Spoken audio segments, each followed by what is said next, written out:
Okay, we're going to do a cold start. First thing we're going to do though is, that's after towing all this load down, of course, is I'm going to check the oil. Now, the reason for that, for the uninitiated, when you're changing these injectors, there's a thing down there, and it comes out of the, goes over the top of the injectors, and it's a spill return rail. So it returns the fuel back to the tank, diesel. Now, after doing all this work, I noticed after a couple of 100 kilometers that I had the best part of 2 liters of diesel extra in my sump, as in when I checked the oil, the stick was very high. Oh geez. So what it was that there's a set of washers that go, there's this, I don't know if you can see that pipe there, it goes into the rocker cover, and it sits across the top of the injectors. It's bolted down. There's a hollow bolt bolted down. It's all bolted. There's a hollow bolt. It's all bolted to the top of the injectors, and if that leaks diesel, it leaks it into the rocker cover and then down into the sump. The way that you test that is you take off, you can see that the other end of that hose, and you put a vacuum gauge on it, and that's how I was able to tell that those washers or something was wrong. And it ended up that, what a pain in the ass, the washers, the new OEM washers, were for some reason not biting down properly, so I replaced them all with copper washers. And this is the test. So if I check the oil now and it's above the stick, then we're not looking good. And plus the oil actually smelled of diesel, so here we go. And it is, get the light, oh this is, oh geez, that's bang on, right. Oh, you probably can't even see it in here. Right, now, hang on. I'll just wipe that down a bit. A bit tricky one-handed, isn't it? Right, yeah, we'll try again.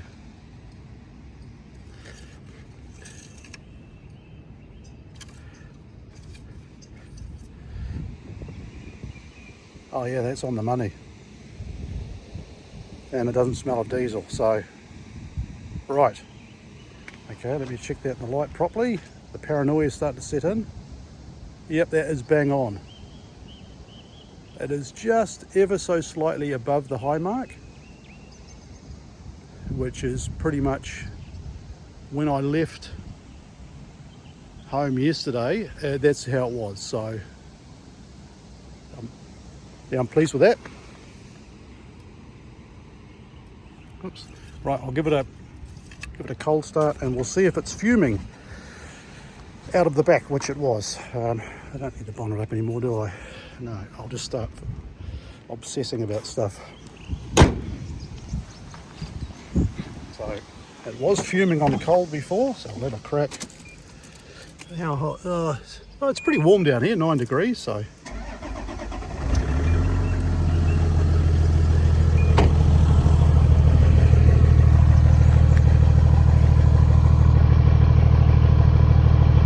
That's good.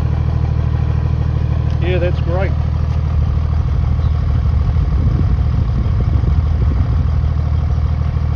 Looking good. And I can't even smell unburnt fuel.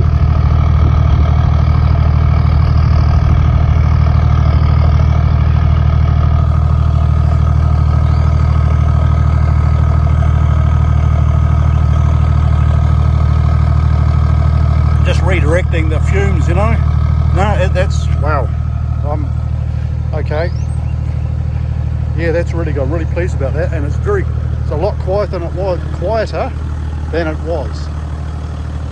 So we had a timing issue with that other pump, I believe, according to the specialist. But I took the injector, the rebuilt injectors and the rebuilt pump Well, that's that other story that we had. Anyway, he seems to, yeah, timing, I think we've narrowed it down to that, and internal to do with the timing solenoid, or there was a whole lot of crap in the bottom of the pump. Yeah, so anyway, all you got to do is just buy new Toyota OEM factory gear and be done with it. So anyway, what I'm going to do is I'll do a couple of economy runs as well and see how it's going as far as fuel economy, if it's improved at all, whatever. Okay, keep you posted. Going up the Ike, what have we got? Just over 500. Yes, motoring up. What are we doing the GPS? We're at 90. I've got the GPS set for 90, just over, about 95, so we've dropped a few Ks. Going downhill now, of course. Just coming up to the bottom of the Bukit Tarata. Yeah, she's been going all right. Yeah, boosting well. Just sneaking over 500 on the exhausts, which is pretty good.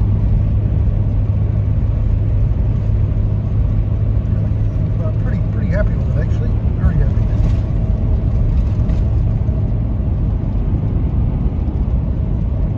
That's what's at 96 on the GPS, so that's, yeah, going well.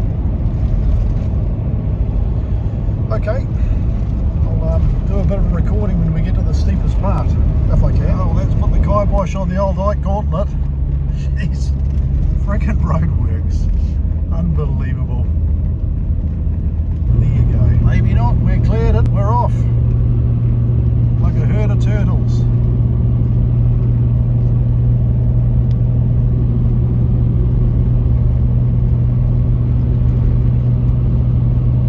Oh, she's pulling well.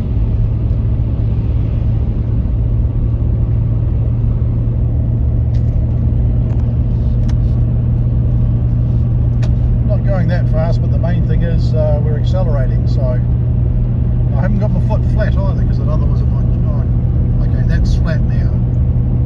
So 550 exhaust and about 13 pounds of boost. And the alarm hasn't gone off on the EGRs because I've got those set quite low, about, well, they're probably about there to be honest, but it hasn't gone off, so yeah. Oh, look at that, we're probably even going to hit 90 clicks an hour. Amazing. That's the lockup going on. I was going on there without the lockup. Got my foot wide open throttle. Yeah. Yeah, the EGRs are just sitting there happy as. That's as hot as I can get it, which is great, because it was getting a lot hotter than that, you know, with the other setup. The old pump. That's an overdrive lock up, so I'm doing 92, and I've obviously backed right off. As you can see, the temps and everything have cooled off. Yeah, most impressive. It's never gone this good, to be honest, mind you. It probably should do for the money we've thrown at her. Okie dokie. Keep you posted. Mangaweka deviation.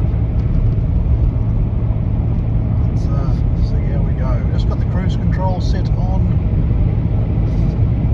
about 99, I think. On my GPS, the speedo's a little bit out. And yeah, no, she's 400 EGT and about 10 pound of boost. So I think she's going to make it to the top like this, which is pretty good. We're still going good, but we've been snookered by the old New Zealand roadworks once again. She was going to do that without changing down or whatever. I'll have to check it on the sky happy deviation, and see if it'll go up there on top without setting off the EGT alarm. Right, this is the circus act of swapping stuff around. So that buggy comes off there, goes on the back of that, which goes into that shed, and then that trailer goes on the back of this thing, and that quad truck goes onto that and goes into another shed.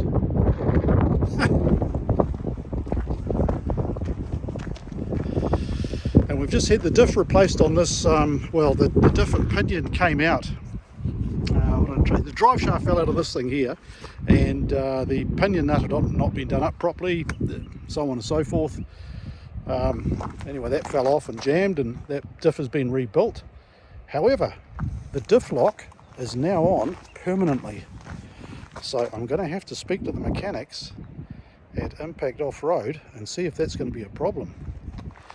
I mean, it's good that we've got a diff lock, but you know, now that it's on full time, is that going to be a problem?